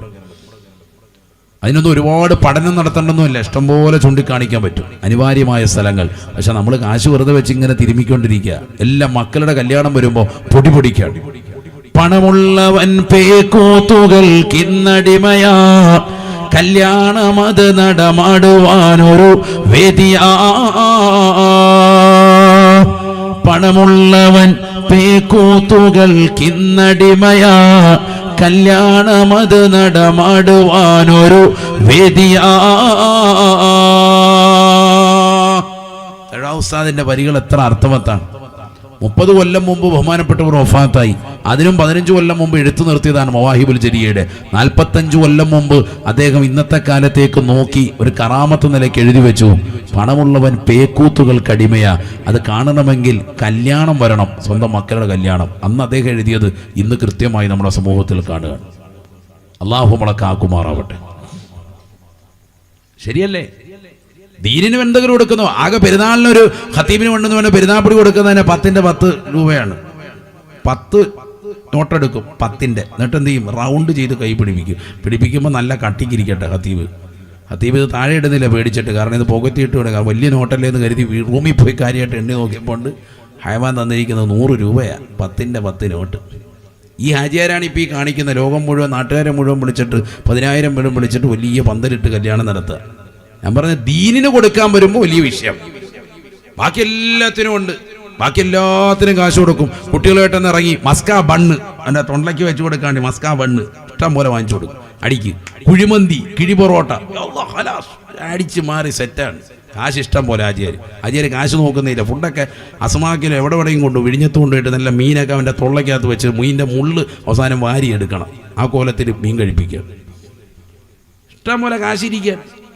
മട്ടൻ വേണോ മട്ടൻ കൊടുക്കും, സൂപ്പ് വേണോ മട്ടൻ്റെ സൂപ്പ് വെച്ച് കൊടുക്കും, ഒരാടിനെ ഒന്നായിട്ട് പുഴുങ്ങിയിട്ട് കുഴിമന്തി വെച്ച് കൊടുക്കും. എല്ലാത്തിനും കാശ് ഇഷ്ടം പോലെ ഉണ്ട്. ദീനിന് കൊടുക്കാൻ നമ്മുടെ കൈവശയില്ല. അതാണ് ദുനിയാവിനോടുള്ള പ്രേമം. അള്ളാഹു നമ്മളെ കാത്ത് സംരക്ഷിക്കട്ടെ. നബിയനാ റസൂലുള്ളാഹി സ്വല്ലല്ലാഹു അലൈഹി വസല്ലമ തങ്ങൾ ഖുർആൻ ഓതിക്കൊണ്ട് പറഞ്ഞില്ലയോ, ബൽ തൂസിറൂനൽ ഹയാത്തദ് ദുനിയാ, നിങ്ങൾ തിരഞ്ഞെടുക്കുന്നത് ദുന്യവിയായ ജീവിതമാണ്. വല്ലാഖിറതു ഖൈറു വഅബ്ഖാ, എന്നാൽ പഠിച്ചു വെക്കണേ ആഖിറമാണ് ഏറ്റവും കരണീയമായത്, ഏറ്റവും ശാശ്വതമായത് ആഖിറമാണ്. ദുനിയാവിന്റെ പിറകോടുന്നതായ മനുഷ്യ, ദുനിയാവ് വെട്ടിപ്പിടിക്കാൻ വേണ്ടി ആഗ്രഹിക്കുന്നതായ സഹോദരങ്ങളെ, സഹോദരിമാരെ, കച്ചവടക്കാരെ, അള്ളാഹുവിനെ മറന്നുകൊണ്ടാണ് ഈ ദുനിയാവിൽ നിന്റെ ജീവിതമെങ്കിൽ ആഖിറം നഷ്ടമാണ്. എത്ര നമസ്കാരങ്ങളാണ് കളാക്കിയത്, എത്ര നോമ്പുകളാണ് നിഷ്ഫലമാക്കിയത്. കഴിഞ്ഞ റമദാനിലെ നോമ്പുകൾ ഈ റമദാനിന് മുമ്പ് നോറ്റുവീട്ടേണ്ടതായ ആളുകളല്ലേ. എത്ര നോമ്പുകൾ ഇനിയും നമുക്ക് കളാ ഉണ്ട് സഹോദരി. ഇനിയുണ്ട് നോമ്പ് പിടിച്ചുവിടാൻ. റമദാൻ എത്തി. കഴിഞ്ഞതാകുന്ന വർഷങ്ങളിൽ, ദിവസങ്ങളിൽ നോമ്പ് നോറ്റുവീട്ടാത്തതാകുന്ന മുസ്ലിമീങ്ങളില്ലേ, സഹോദരിമാരില്ലേ, എത്രയോ ആരോഗ്യമുള്ളതാകുന്ന സഹോദരങ്ങൾ നമസ്കാരങ്ങളെ പാഴാക്കിയവരില്ലേ. കല്യാണങ്ങളുടെ പേരിൽ, പ്രോഗ്രാമുകളുടെ പേരിൽ തോന്നിവാസങ്ങൾ കാട്ടിക്കൂട്ടുന്നതിന് യാതൊരുവിധ മടിയുമില്ല. ഇന്ന് വരെ ഒരു നേരത്തെ ഭക്ഷണം മുടക്കാത്തതാകുന്ന മനുഷ്യനാണ്. എത്രയോ സമയത്തെ നമസ്കാരങ്ങളെ പാഴാക്കിയവനാണ്. ഒരു നേരത്തെ ഫുഡ് കഴിച്ചില്ലേ വലിയ വിഷയമാണ്. രാത്രിയിൽ ഉമ്മ എൻ്റെ മോനെ കഴിച്ചിട്ട് കിടക്കണമെന്നാ പറയുന്നത്. നല്ല റാഹത്തായിട്ട് അവന്റെ വയറ് നിറപ്പിക്കുകയാണ് ഉമ്മ. നിസ്കരിച്ചില്ലേ പോയി. وأمر أهلك بالصلاة واصطبر عليها. പരിശുദ്ധമായ ഖുർആനിലൂടെ അല്ലാഹു ഓർമ്മപ്പെടുത്തുകയാണ്, നീ നിന്റെ ഭാര്യയോടും കുടുംബത്തോടും നീ നമസ്കാരം കൊണ്ട് കൽപ്പിക്കണേ, നിസ്കരിക്കണേ എന്ന് ഭർത്താവ് ഭാര്യയോട് പറയണേ. അങ്ങനെ പറയണമെങ്കിൽ ഭർത്താവും നമസ്കാരമുള്ളവരായിരിക്കണം. കാരണം അല്ലാഹുവിന്റെ ഖുർആൻ തന്നെ കൃത്യമായി പറഞ്ഞില്ലയോ, കബറ മഖതൻ ഇൻദല്ലാഹ് അൻ തഖൂലൂ മാ ലാ തഫഅലൂൻ. നിങ്ങൾ ചെയ്യാത്ത കാര്യം മറ്റുള്ളവരുടെ മേൽ അടിച്ചേൽപ്പിക്കുന്നത് വൻ പാപമാണ്, വലിയ പാപമാണ്. പ്രിയപ്പെട്ട ഭർത്താവേ, ഉപ്പമാരെ, നമസ്കാരം നിങ്ങൾ അനുവർത്തിക്കൽ അനിവാര്യമാണ്. ഒരു വഖത്ത് പോലും കൃത്യമായി ശ്രദ്ധ പതിപ്പിക്കാതെ പോകരുത്. എല്ലാ ജമാഅത്തുകളെയും ജുമാകളെയും ഗൗനിക്കണേ, ശ്രദ്ധിക്കണേ. അതോടൊപ്പം കുടുംബത്തെ കൊണ്ട് നമസ്കാരം നിർവഹിപ്പിക്കൽ അനിവാര്യമാണ്. വസ്തബിർ അലൈഹാ. ആ നമസ്കാരത്തിന് മേൽ ക്ഷമിച്ചും സഹിച്ചും മുന്നേറുവാൻ കുടുംബത്തെ കൃത്യമായി പര്യാപ്തമാക്കണേ. എന്തിനാണ് അല്ലാഹുവിന്റെ ഖുർആൻ പറയുന്നു, നിങ്ങൾക്ക് കൃത്യമായി അല്ലാഹു റിസ്ക് നൽകുമേ. ലാ നസ്അലുക റിസ്ഖാ. അല്ലാഹു പറയുകയാണ്, നിങ്ങളോട് ഞാൻ അരി ചോദിക്കുന്നില്ല, നിങ്ങളോട് ഞാൻ പാലഭിഷേകം ചോദിക്കുന്നില്ല, നിങ്ങൾ എനിക്ക് തേന് തരേണ്ടതില്ല, നിങ്ങൾ എനിക്ക് പഴം കൊണ്ടുവന്ന് നൽകേണ്ടതില്ല, നിങ്ങളോട് ഞാൻ റിസ്ക് തേടുന്നില്ല, മറിച്ച് നാമാണ് നിങ്ങൾക്ക് റിസ്ക് നൽകുന്നത്. നഹ്നു നർസുഖുക്. അല്ലയോ പ്രിയപ്പെട്ട മുഅ്മിനേ, മുഅ്മിനത്തേ, നിങ്ങൾക്ക് റിസ്ക് നാമാണ് നൽകുന്നത്. അല്ലാഹുവിന്റെ റിസ്ക് വിശാലമാണ്, അല്ലാഹുവിന്റെ ഖജനാ വിശാലമാണ്. അത് നമുക്ക് ലഭിക്കണമെങ്കിൽ നല്ല വീട് വേണോ, നല്ല വാഹനം വേണോ, നല്ല വസ്ത്രം വേണോ, നല്ല ഭക്ഷണം വേണോ, നല്ല കിടപ്പാടം വേണോ, മറ്റൊരാളുടെ മുന്നിൽ കൈനീട്ടാതെ മനോഹരമായ ജീവിതം വേണോ, നമസ്കാരം നിർബന്ധമാക്കൽ അനിവാര്യമാണ്. കുടുംബത്തെ കൊണ്ട് നമസ്കരിപ്പിക്കലും അനിവാര്യമാണ്. പരിശുദ്ധമായ ഖുർആൻ അല്ലാഹു തൗഫീഖ് തരട്ടെ. ഇത് കറക്റ്റാക്കി ഒന്ന് പോയി നോക്കിക്കേ. വുളൂ കറക്റ്റാക്കി നമസ്കാരമൊക്കെ ഒന്ന് ചിട്ടയാക്കി പോയാൽ ജീവിതത്തിൽ എല്ലാവിധ ഖൈറും ഇങ്ങ് വരും. അല്ലാഹു തൗഫീഖ് തരട്ടെ. ഖുർആനാണ്, അല്ലാഹു പറഞ്ഞതാണ്, നാമാണ് നിങ്ങൾക്ക് റിസ്ക് നൽകുന്നത്. നഹ്നു നർസുഖുക. അല്ലാഹു പറയാൻ, നാമാണ് നിങ്ങൾക്ക് റിസ്ക് നൽകുന്നത്. നിങ്ങൾ വിഷമിക്കണ്ട, നിങ്ങൾക്ക് റിസ്ക് വേണോ, ഞാൻ തരാം. നിങ്ങൾ കറക്റ്റായിട്ട് നിസ്കരിച്ചാൽ മതി. കുടുംബത്തെ കൊണ്ട് നിസ്കരിപ്പിക്കണം. അല്ലാഹു തൗഫീഖ് തരട്ടെ. നബിയുനാ റസൂലുള്ളാഹി സ്വല്ലല്ലാഹു അലൈഹി വസല്ലമ തങ്ങളുടെ ചാരത്തേക്ക് കണ്ണിന് കാഴ്ച കുറവുള്ളതാകുന്ന ഒരു അനുയായി വന്നുകൊണ്ട് നബി തങ്ങളോട് പറയുകയാണ്, നബിയേ, നബിയേ, ഇന്നി ളരീറുൽ ബസർ. എന്റെ കണ്ണിന് കാഴ്ചയ്ക്ക് പ്രയാസമുള്ളതാകുന്ന വ്യക്തിയാണ്, കാഴ്ചയ്ക്ക് ബുദ്ധിമുട്ടുണ്ട് നബിയേ. പള്ളിയിലേക്ക് വരൽ എനിക്ക് പ്രയാസമാണ്. ജുമഅകൾക്ക് ജമാഅത്തുകൾക്ക് പങ്കെടുക്കൽ എനിക്ക് ബുദ്ധിമുട്ടാണ് ഹബീബേ. എന്തേ കാരണം? ഒന്നാമതായി കണ്ണിന് കാഴ്ചയില്ലെന്ന് മാത്രമല്ല, വലൈസ ലീ ഖായിദുൻ യഖൂദുനി ഇലൽ മസ്ജിദ്. പള്ളിയിലേക്ക് കൂട്ടിക്കൊണ്ടുവരാൻ ഒരാൾ പോലും എനിക്ക് തുണയില്ല റസൂലേ, ഒരാൾ തുണയില്ല ഹബീബേ. വല്ലാതെ ബുദ്ധിമുട്ടുകയാണ് റസൂലേ. അഫൗറഖിസു ലീ അൻ ഉസല്ലിയ ഫീ ബൈതി. എന്നെ വീട്ടിൽ എനിക്ക് നമസ്കരിക്കാൻ തങ്ങൾ എനിക്ക് അനുവാദം നൽകുമോ എന്ന് അല്ലാഹുവിന്റെ റസൂലിനോട് ചോദിക്കുമ്പോ ഫറഖസ ലഹു. ഹദീസിൽ കാണാം, അല്ലാഹുവിന്റെ റസൂൽ അനുവാദം കൊടുക്കുകയാണ്. ഇളവ് കിട്ടിയ സന്തോഷത്തിൽ നബി തങ്ങളുടെ ചാരത്ത് നിന്ന് പിൻവാങ്ങുകയാണ്. രണ്ടടി പിറകിലേക്ക് വെച്ചുകൊണ്ട് അദ്ദേഹം മുന്നോട്ട് പോകുമ്പോ ഫലമ്മാ വല്ലാ, അല്ലാഹുവിന്റെ റസൂലിന്റെ ചാരത്ത് നിന്നുകൊണ്ട് ഇളവ് കിട്ടിയതിന്റെ സന്തോഷത്തിൽ വീട്ടിലേക്ക് പോകുമ്പോ അദ്ദേഹത്തെ അല്ലാഹുവിന്റെ റസൂൽ വിളിക്കുകയാണ്. നാദാഹു. ഹബീബങ്ങൾ അദ്ദേഹത്തെ വിളിച്ചിട്ട് നബിതങ്ങൾ ചോദിക്കുകയാണ്, അതസ്മഉൻ നിദാ, അതസ്മഉൻ നിദാ, ഹയ്യ അലസ്സലാ, ഹയ്യ അലൽ ഫലാഹ്. നമസ്കാരത്തിലേക്ക് വരൂ, വിജയത്തിലേക്ക് വരൂ എന്നുള്ള മനോഹരമാക്കപ്പെട്ട ശ്രവണസുന്ദരമായ ബാങ്കുലി, മുഅദ്ദിന്റെ ബാങ്കുലി നിങ്ങളുടെ കർണമുടത്തിൽ അറുവേലി കൊള്ളുന്നുണ്ടോ?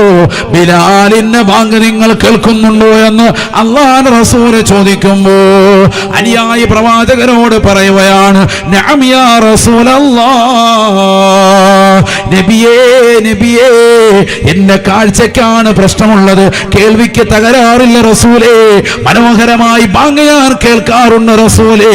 അല്ലാഹുവിന്റെ റസൂൽ അദ്ദേഹത്തോട് പറയുകയാണ്, ഫഅജിബ് ലിസ്സലാ, എന്നാൽ നിനക്ക് ഇളവില്ല കേട്ടോ. ബാങ്ക് നീ കേൾക്കുന്നുണ്ടെങ്കിൽ കണ്ണിന് കാഴ്ചയില്ലാത്ത മനുഷ്യനാണ്, പ്രായമുള്ള മനുഷ്യനാണ്, കൂടെ കൂട്ടിക്കൊണ്ട് വരാൻ ഒരാൾ പോലും ഇല്ലാത്ത വ്യക്തിയാ. ബാങ്ക് കേൾക്കുന്നുണ്ടെങ്കിൽ പള്ളിയിൽ വന്ന് നമസ്കരിക്കൽ നിർബന്ധമാണ്, നിർബന്ധമാ. ഹബീബുനാ റസൂലുള്ളാഹി, നീ പള്ളിയിൽ വന്ന് നിസ്കരിച്ചോ, അത് ശക്തിമത്തായ സുന്നത്താണ്, അത് ഒഴിവാക്കരുത്. നിന്നെ സംബന്ധിച്ചിടത്തോളം ഉത്തരം കൊടുക്കൽ നിർബന്ധം. ഇതാണ് ഇമാമിങ്ങൾ പഠിപ്പിച്ചത്. അതുകൊണ്ടല്ലേ മഹത്തുക്കൾ പറയുന്നത്, സ്വഹാബത്ത് പറയുന്നു, ഞങ്ങൾക്കിടയിൽ പരിശുദ്ധമാക്കപ്പെട്ട നമസ്കാരത്തെ തൊട്ട് പിന്തി നിൽക്കുന്ന ആളുകളെ തന്നെ എന്താ നമസ്കരിക്കാൻ ബാങ്ക് കൊടുത്തു, ഇഖാമത്ത് കൊടുക്കുന്നു, ഇഖാമത്ത് കൊടുത്തു, ഒരു റക്അത്ത് കഴിയുമ്പോഴൊക്കെ അങ്ങനെ പതുങ്ങി പതുങ്ങി വന്നുകൊണ്ട് പിറകിൽ വന്നുകൊണ്ട് ജമാഅത്തിന് കൂടുന്ന ആളുകളെ തന്നെ ഞങ്ങൾക്കറിയാം. ഇല്ലാവ മഅലൂമുൻ നിഫാഖ്, ഏറ്റവും വലിയ കാപട്യമുള്ള മനുഷ്യനാണവൻ, അവൻ യഥാർത്ഥ മുഅ്മിനല്ല. കാലത്തെ എപ്പോഴും ബിന്ദി വരുന്ന ആളുകൾ നമ്മുടെ കൂട്ടത്തിലുണ്ട് ധാരാളം. എപ്പോഴും മസ്ബൂക്കാണ്. ഒരു ദിവസം പോലും ഇവനൊരു മൗമുമായിട്ടില്ല. മൗമൂം എന്ന് പറഞ്ഞാൽ എന്താ? നേരത്തെ ഇമാമിനോടൊപ്പം പിന്തുടർന്നവൻ, അവനാണ് മൗമൂം. മസ്ബൂക്ക് എന്ന് പറഞ്ഞാൽ പിന്തുടരുക. കുറേ ആളുകൾ അങ്ങനെയുള്ള ആളുകളുണ്ട്. എന്ന് പറഞ്ഞാൽ എന്താ? ബാങ്ക് ഇത്ര മണിക്കാന്നറിയാം, ഇക്കാമത്ത് ഇത്ര മണിക്കാന്നറിയാം. അപ്പൊ ആ ഇക്കാമത്ത് കൊടുക്കുന്ന സമയമാകുമ്പോൾ പതുക്കെ വീട്ടിൽ നിന്ന് ഇറങ്ങുക. ബാങ്ക് കൊടുക്കുമ്പോൾ പല്ല് തേക്കാൻ വേണ്ടി പള്ളിയുടെ വണ്ടി കൂടെ വിറച്ച് വെച്ചുകൊണ്ട് അങ്ങോട്ട് പോവുക. അല്ലാഹു മുളക്കാക്കുമാറാവട്ടെ. ഓ പോയില്ലേ, അവന്റെ ഈമാൻ തെറ്റിപ്പോയില്ലേ? അവന്റെ മനസ്സിൽ തന്നെ നിയ്യത്ത് എന്താ? ആ ലാസ്റ്റ് റക്കാത്തി വന്ന് കൂടിയാൽ ജമാഅത്ത് കിട്ടിയെന്ന് മസല ഇവ മദ്രസയിൽ നിന്ന് പഠിച്ചിട്ടുണ്ട്. ആകെ ഒരു മസല ഇവനറിയുള്ളൂ, ആ ഒരു മസലയെ പഠിച്ചു വെച്ചിരിക്കും. വേറൊരു മസലയും ചോദിക്കരുത്. ലാസ്റ്റ് ആ തഹിയ്യാത്തിൽ വന്ന് കൂടിയാൽ ആ ജമാഅത്ത് കിട്ടിയെന്നൊരു മസലയുണ്ട്, ഹാജിയാർ അത് പഠിച്ചു വെച്ച് അല്ലാഹ്, പിന്നെ അത് തന്നെ പിടിക്കുക. പിന്നെ ഒരു മസലയും കൂടെ അറിയാം. എന്താണ്? ഇമാമു റുക്കൂയിൽ നിന്ന് ഏത്തുദാലിലേക്ക് വരുന്നതിന് മുമ്പായിട്ട് വേഗം അവിടെ പോയി കൈ കെട്ടിയിട്ട് പെട്ടെന്ന് റുക്കൂയിലേക്ക് വന്ന് ആ റക്കായത്ത് കിട്ടിയെന്നുള്ള മസല. ഇത് അമൽ ചെയ്യാത്ത കൗമ് വളരെ കുറവാണ്. ഇത് രണ്ടും മുറുകെ പിടിച്ചിട്ടുണ്ടാവും. ഇത് തന്നെ വെച്ച് ജീവിക്കുന്നവരുണ്ട്. അവിടെ നമ്മൾ ശ്രദ്ധിക്കണം കേട്ടോ. യഥാർത്ഥത്തിൽ മസല പറയാൻ തന്നെ ദിവസങ്ങൾ വേണ്ടി വരും. ചില ആളുകൾ ഓടി വന്നിട്ട് ഇങ്ങനെ വന്ന്, അത് തന്നെ തെറ്റാണ്. പള്ളിയിലേക്ക് വരുമ്പോൾ വളരെ ഭവ്യതയോടുകൂടി വക്കാറോടുകൂടി വേണം പള്ളിയിൽ, വളരെ സക്കീനത്തായി ശാന്തിയോടുകൂടി വേണം പോകാൻ. ഓടിച്ചാടി പോകാൻ പാടില്ല. അങ്ങനെ വന്നിട്ട് കൈ കെട്ടുന്ന സമയത്ത് ഇമാം റുക്കൂയിലേക്ക് പോയി. എന്നാൽ ഇവൻ നീയത്ത് ചെയ്തിട്ട് എന്ത് ചെയ്യണം? കൈ കെട്ടണം. നീയത്ത് ചെയ്യാതെ കെട്ടാനും പറ്റൂല. നീയത്ത് വെച്ചിട്ട് തന്നെ കെട്ടേണ്ടത്. എല്ലാ കാര്യത്തിലും നീയത്ത് വേണമല്ലോ. അങ്ങനെ നീയത്ത് വെച്ചുകൊണ്ട് റാഹത്തായി കൈ കെട്ടി വേഗം തന്നെ ഇവന് റുക്കൂയിലേക്ക് പോകണം. കാരണം എന്താണ്? ഇവന്റെ ഫാത്തിഹ ആര് വഹിച്ചിട്ടുണ്ട്? ഇമാമ് വഹിക്കുമെന്നാണ്. എപ്പോൾ ഇവൻ ഈ റക്കാത്ത് കിട്ടണം അപ്പോഴേ വഹിക്കുള്ളൂ. അപ്പൊ ഇവൻ പതുക്കെ നേരെ റുക്കൂയിലേക്ക് പോകണം. റുക്കൂയിൽ ചെന്നിട്ട് അനക്കമടങ്ങണം. തുമഇനീനത്ത് ഫർദാൻ ഷാഫി മദ്ഹബിനെ സംബന്ധിച്ചിടത്തോളം. ഇന്ന് നമ്മുടെ കൗമിൽ തുമഇനീനത്ത് എന്ന് പറഞ്ഞ പരിപാടിയില്ല. ഷാദുലി റാത്തിബാൻ ഈ അനങ്ങിക്കൊണ്ടിരിക്കുക. എന്താ പരിപാടി? റുക്കൂയിലേക്ക് അങ്ങോട്ട് പോകുമ്പോൾ മിക്ക ഇമാമിയങ്ങളും സമയ അല്ലാഹു ലിമൻ ഹമിദ പറഞ്ഞിട്ടുണ്ടാവും. എന്നിട്ട് ഈ ചെറുപ്പക്കാരെന്താ കാണിക്കുന്നത്? ആ റക്കാത്ത് പതുക്കെ അങ്ങ് ഹിക്കുമ്പത്തിൽ അടച്ചോൻ പുറത്തോളം ശരിയല്ല. 4 റക്കാത്തുള്ള ഇശായാണ്, ഒരു റക്കാത്ത് ഹലാക്കായി, അത് പതുക്കെ അങ്ങ് മൈനസ് ചെയ്യും. എഴുന്നേൽക്കാൻ പിന്നെ അവന് മടിയാണ്. കാരണം എന്തായാലും ഇവിടം വരെ ഓടി വന്നതല്ലേ, കൈ കെട്ടിയതല്ലേ, റുക്കൂയിലേക്ക് വന്നതല്ലേ, അത് അടച്ചം വേണമെങ്കിൽ അങ്ങ് വകയിരുത്തിക്കോട്ടെ എന്നാണ് പറയുന്നത്. ഇതാണ് നമ്മുടെ കൗമിന്റെ അവസ്ഥ. ഇത് 90% ഇങ്ങനെയാണ്. ഞാൻ വെറുതെ പറയുന്നതല്ല, നിങ്ങളൊന്നും ശ്രദ്ധിച്ചാൽ മതി. കാരണവന്മാരൊന്നും ശ്രദ്ധിക്ക്, അപ്പം മനസ്സിലാവും. ഇത് റുക്കൂയിലേക്ക് വന്ന് അനക്കമടങ്ങണം. അനക്കമടങ്ങിയാൽ മാത്രം പോരാ. സുബ്ഹാന റബ്ബിയൽ അദീം വബിഹംദിഹി ഒരു പ്രാവശ്യം പറയണം. അതിനുള്ള ഖദർ അവിടെ കിട്ടണം. കിട്ടുന്നുണ്ടോ? ഇതങ്ങോട്ട് വന്ന് കൈകെട്ടി അനക്കമടങ്ങുന്നതിന് മുമ്പായിട്ട് ഇമാം ഇങ്ങോട്ട് പോരുന്ന കഴിഞ്ഞാൽ പോയി, ആ റക്കാത്ത് പോയി. ആരും ശ്രദ്ധിക്കുന്നില്ല. അതുപോലെ ഒരാൾ നമസ്കരിക്കുകയാണെങ്കിൽ അയാളുടെ പിന്നിൽ വന്നിട്ട് നമസ്കാരം കഴിഞ്ഞ് സലാം വെട്ടിക്കഴിയുമ്പോൾ ഒരാൾ എഴുന്നേറ്റു. അപ്പം അയാളുടെ പിന്നിൽ വന്ന് എങ്ങനെയാണ് വേണ്ടത്? പതുക്കെ ചുമലിൻ്റെ ഭാഗത്ത് വന്ന് തൊടുക വേണ്ടത്. ചിലർ വന്നിട്ട് ഒരൊറ്റ കുത്താണ്. കഴിഞ്ഞ ദിവസം എനിക്കിട്ട് കിട്ടിയൊരു കുത്ത്, അതുകൊണ്ടാണ് ഞാനത് പറയണമെന്ന് തന്നെ കരുതിയത്. അള്ളാഹു നമ്മളെ കാത്തു സംരക്ഷിക്കട്ടെ. യാത്രാവേളയിൽ ഈ കഴിഞ്ഞ ദിവസം മലപ്പുറത്തുനിന്നൊരു കുത്ത്, കത്തിക്കുത്തല്ല, വിരലുകൊണ്ടൊരു കുത്ത് നടുവിന്. നോക്കിപ്പോൾ എന്താ, പുറകെ വന്ന് ഒരുത്തം കൂടിയതാ. അള്ളാഹു നമ്മളെ കാക്കുമാറാവട്ടെ. നമ്മുടെ നടുവ് ഹലാക്കായി. ചിലരങ്ങനെ ചെയ്യുന്നത് 2 വിരലിട്ട് ഒരൊറ്റ കുത്താണ്. അങ്ങനെയല്ല, പതുക്കെ തൊടുക വേണ്ടത്. അയാളെ അറിയിക്കലാണ് അതുകൊണ്ട് ലക്ഷ്യം, അല്ല വേറൊന്നുമല്ല. അപ്പൊ അവന് വലതുഭാഗത്ത് നിൽക്കാൻ സൗകര്യം കിട്ടിയാൽ അവനെവിടെ നിൽക്കേണ്ടത്? ഇമാമുമായിട്ട് നമസ്കാരം തുടങ്ങുകയാണെങ്കിൽ എങ്ങനെ നിൽക്കേണ്ടത്? ഒറ്റയ്ക്കോ ഉള്ളെങ്കിൽ എവിടെ നിൽക്കേണ്ടത്? ഇമാമിന്റെ വലതുഭാഗത്ത് ഒരല്പം മുന്നോട്ട് കയറി നമുക്ക് നിൽക്കാം. അപ്പൊ രണ്ടാമതൊരുത്തം വന്നാലോ എവിടെ നിസ്കരിക്കാൻ നിൽക്കേണ്ടത്? ഇടത്തെ സൈഡിലാണ് നിൽക്കേണ്ടത്. 95% ഇന്ന് കൗമ് കാണിക്കുന്ന എങ്ങനെ? ഇതൊക്കെ പണ്ട് പഠിച്ചിരുന്നതാണ്. ഇതൊക്കെ വാതിൽ ഇപ്പോൾ പച്ചയ്ക്ക് പറയേണ്ടി വരുന്നത്. പല ആളുകൾ ഇതൊന്നും ശ്രദ്ധിക്കുന്നില്ല. നേരെ പുറകെ വന്ന് നിന്നിട്ട് ഇവന്റെ കുപ്പായത്തിൽ പിടിച്ച് 2 കുരുക്കം ഇവിടെ ഇറങ്ങണം. ഇവന് സമയമില്ലല്ലേ, കാരണം ഇവിടെ ഫ്രണ്ടിൽ നിന്ന് ഇനി പുറകിലോട്ട് സ്റ്റെപ്പ് എന്തിനാ വെറുതെ സമയം കളയുന്നതെന്ന് അവൻ ചോദിക്കുന്നു. വലത്തെ സൈഡിൽ ഒരാൾ വന്ന് നിന്ന് ഇമാമിന്റെ വലതുഭാഗത്ത് അല്പം ബാക്കിലായിട്ട് വന്ന് നിന്നാൽ അത് നിൽക്കുന്നത് ശ്രദ്ധിക്കണം. കാലുകൾ കൊണ്ട് വടംപാൽ കൊണ്ടൊന്നും മുന്താൻ പാടില്ല. ഇവനെ ഇമാമെന്ന് തോന്നിപ്പോ ചിലർ കയറിയിട്ട് ഒന്നിച്ചാ നിൽക്കുക. നമ്മൾ ഒരുമിച്ചല്ലേ വന്നത്, ഒരുമിച്ച് തന്നെ നിൽക്കുക, ഇനി എന്തിനാ പുറകോട്ട് പോകുന്നതെന്നാണ് ചിന്തിക്കുന്നത്. അങ്ങനെയല്ല, പുറകോട്ട് നിൽക്കണം. അടുത്ത ആൾ വന്ന് പുറകെ വന്ന് അയാൾ നിയത്ത് ചെയ്ത് കൈ കെട്ടണം. കെട്ടിയതിനു ശേഷം 2 പേരും ഒരേപോലെ പതുക്കെ പതുക്കെ അടുത്ത ഒരു പുറകിലോട്ടൊരു സ്റ്റെപ്പ് വെച്ചാൽ അവിടെ ഒന്ന് നിൽക്കണം, അനക്കോടങ്ങണം. അല്ലാതെ ധൃതി പിടിച്ചിട്ട് ചാടി 2 സ്റ്റെപ്പ് കൊണ്ട് ചാടി ഏറ്റവും പുറകെ, അങ്ങനെയല്ല പോകേണ്ടത്. ഇതൊക്കെ ചെയ്യുന്ന ആളുകളുണ്ട്. നിസ്കാരം പോവാൻ 3 അനക്കം തുടർച്ചയായി വന്നാൽ ഷാഫി മദ്ഹബ് പ്രകാരം നിസ്കാരം ബാത്തിലാവും. അല്ലാഹു നമ്മളെ വളരെ ശ്രദ്ധിക്കണം. നിസ്കാരം എന്ന് പറഞ്ഞാൽ വളരെ ഗൗരവമുള്ള വിഷയമല്ലേ. അള്ളാഹുവിന്റെ മുന്നിലാണ് നിൽക്കുന്നതെന്ന ചിന്ത നമുക്ക് വേണ്ടേ. അപ്പൊ ആ പതുക്കെ പതുക്കെ പുറകിലോട്ട് വന്നിട്ട് 2 പേര് ഇമാമിന്റെ ബാക്ക് സൈഡിലോട്ട് കറക്റ്റ് സെറ്റ് ആവണം.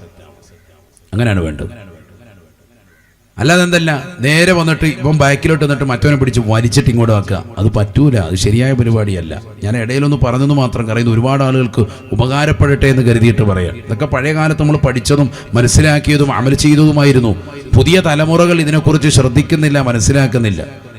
മദ്രസകളിൽ ഉസ്താദുമാർ പഠിപ്പിക്കുന്നതാകുന്ന തിയറികൾ കൃത്യമായി വീടുകളിൽ പ്രാക്ടിക്കലാവുന്നില്ല എന്നുള്ളതാണ് വസ്തുത. വാപ്പ മകനെ ചേർത്ത് നിർത്തിയിട്ട് അവൻ്റെ നമസ്കാരങ്ങളൊന്ന് ശ്രദ്ധിക്കണം. ഉമ്മ മകളുടെ നമസ്കാരം ഒന്ന് ശ്രദ്ധിക്കണം. തറാവീഹിനൊക്കെ മകളെ ഇമാമത്ത് നിർത്തണം. ചെറിയ സൂറത്ത് ഓതിയാലും മതി. നീ നിൽക്ക്, അലന്തറക്ക് മുതൽ താഴോട്ട് വന്ന് നിൽക്കുക, യാ അല്ലാഹ്. ഉമ്മ മകളെ ഇമാമത്ത് നിർത്തണം. അപ്പൊ അതിലുള്ള അപാകതകൾ, അവളുടെ നമസ്കാരം, അവളുടെ കൈവപ്പ്, അവളുടെ സുജൂദ്, അവളുടെ റുക്കൂവ്, അവളുടേതാകുന്ന നമസ്കാരത്തിന്റെ ശൈലി, അവളുടെ അത്തഹിയ്യാത്ത് ഒക്കെ ഉമ്മാക്ക് ശ്രദ്ധിക്കാൻ പറ്റും. അല്ലാഹു തൗഫീഖ് നൽകട്ടെ. ഞാൻ ദീർഘിപ്പിക്കുന്നില്ല. അല്ലാഹു ഞങ്ങളെ നീ സാലിഹീങ്ങളെ ചേർക്കണേ അല്ലാഹ്. നമസ്കാരങ്ങൾ ചിട്ടവെക്കുന്ന യഥാർത്ഥ മോമിനീങ്ങൾ ഞങ്ങളെ നീ ഉൾപ്പെടുത്തണേ അല്ലാഹ്. ദുനിയാവിന്റെ പിറകെ ഓടി ആഖിറത്തെ പരിപൂർണമായി ശ്രദ്ധിക്കാത്തവരായി മാറരുത്. നമസ്കാരങ്ങൾ ഗൗരവത്തോടുകൂടി കാണേണ്ട അമലാണ്. ഇന്നല്ലദീന ലാ യർജൂന ലിഖാഅനാ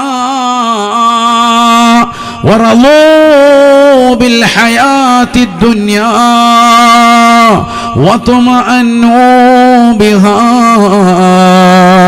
وطمأنوا بها والذين هم عن آياتنا لغافلون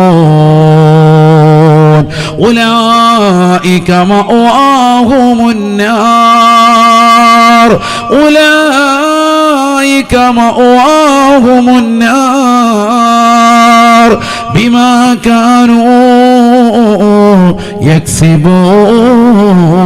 يكسبون. പരിശുദ്ധമായ ഖുർആനിലൂടെ അല്ലാഹു സുബ്ഹാനഹു വ തആല ഉറപ്പെടുത്തുകയാണ്, ഈ ദുനിയാവിൽ നമസ്കാരങ്ങൾ ചിട്ടവെക്കുന്നതായ മനുഷ്യന് അല്ലാഹുവിന്റെ ലിഖാ കാണാനുള്ള അവസരമുണ്ട്. നബി തങ്ങൾ പറഞ്ഞുവല്ലോ, മൻ സറഹു അയ്യൽഖല്ലാഹ അസ്സ വജല്ല, ഈ ലോകത്തിന്റെ തമ്പുരാനായ അല്ലാഹുവിനെ കണ്ട് മനം കുളിർക്കാൻ സന്തോഷിക്കാൻ ആരെങ്കിലും ആഗ്രഹിക്കുന്നുണ്ട് എങ്കിൽ ഫൽയുഹാഫിദ് അല സലവാത്തിൽ ഖംസ, 5 വഖത്ത് നമസ്കാരത്തെ ശ്രദ്ധിച്ചുകൊള്ളട്ടെ. നമസ്കാരം ചിട്ടവെച്ചാൽ അള്ളാഹുവിനെ നേർക്ക് കാണാനുള്ള അവസരം കിട്ടുകയാണ്. അള്ളാഹുവിനെ കാണാനുള്ള അവസരം കിട്ടുകയാണ്. അള്ളാഹുവിനെ നേർക്ക് നേരെ കണ്ട പ്രവാചകർ പറഞ്ഞിട്ടുള്ള ഓഫറാണ്. നമസ്കാരം ചിട്ടവെക്കുന്നവർക്ക് അള്ളാഹുവിന്റെ ലിഖാ കണ്ട് ആനന്ദിക്കാൻ പറ്റുമേ. ഈ ലോകത്തുള്ള സർവ്വ സൃഷ്ടിജാലങ്ങളെയും അള്ളാഹുവല്ലേ പടച്ചിട്ടുള്ളത്. ഏകനാകുന്ന പടച്ചറബിനെ ഒന്ന് കാണാൻ മനസ്സൊന്ന് തുടിക്കണ്ടയോ? സ്വർഗവും അള്ളാഹുവിന്റെ സൃഷ്ടിയാണ്. മനുഷ്യ നീയും അള്ളാഹുവിന്റെ സൃഷ്ടിയാണ്. ഒരു സൃഷ്ടി മറ്റൊരു സൃഷ്ടിയെ കാണാനല്ല കൊതിക്കേണ്ടത്. അഥവാ സ്വർഗത്തിന് വേണ്ടിയല്ല നമ്മൾ പരിശ്രമിക്കേണ്ടത്. മറിച്ച് എല്ലാത്തിനെയും സൃഷ്ടിച്ച് പരിപാലിക്കുന്നതായ അള്ളാഹു, ആ അള്ളാഹുവിനെ ഒന്ന് നേർക്കുനേരെ കാണണ്ടേ. എത്ര സുന്ദരനാണ്, എത്ര മനോഹരമാണ്. അള്ളാഹുവിനെ ഒന്ന് കാണാൻ നീ തൗഫീഖ് നൽകണേ അല്ലാഹ്. നബി തങ്ങൾ പറയുകയാണ്, നമസ്കാരത്തെ ചിട്ടവെക്കുന്ന ആളുകൾക്ക് അള്ളാഹുവിനെ നേർക്കുനേരെ കാണാനുള്ള അവസരം അള്ളാഹു ഒരുക്കുകയാണ്.